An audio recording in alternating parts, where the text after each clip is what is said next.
Pierwsze akrobacje wykonywałeś za sterami samolotu z LIN 526F.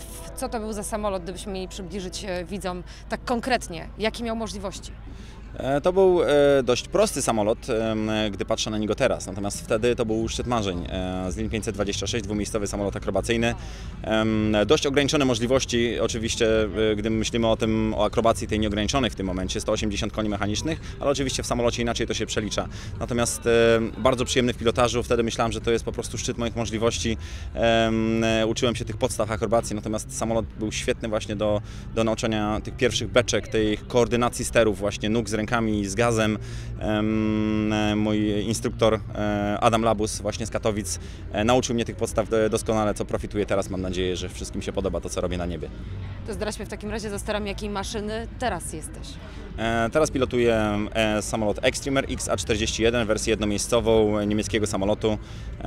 W pełni wykonany z włókna węglowego, silnik 300, praktycznie 15 koni mechanicznych, więc bardzo mocny jak na tą masę, bo samolot waży około 600 kg.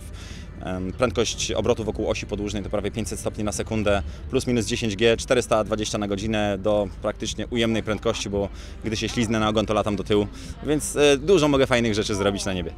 Są jeszcze jakieś marzenia? Samolot ze sterami, którego chciałbyś jeszcze zasiąść? Chcę zasiąść za sterami wszystkich samolotów, jakie istnieją. Powoli realizuję ten temat, szczególnie wszystkich typów samolotów.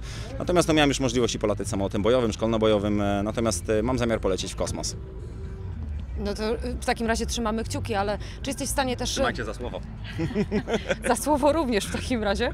Czy jesteś w stanie dać kilka wskazówek młodym ludziom, którzy mają ochotę zrobić taką karierę, jak Ty zrobiłeś do tej pory?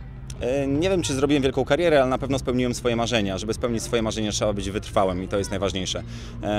Wiadomo, trzeba się uczyć, trzeba brać udział w zajęciach, ale najważniejsze być wytrwałym. Jeżeli masz marzenie, to proszę mi wierzyć, nie potrzeba nic innego oprócz tej siły, wiary w samego siebie, że mi się uda.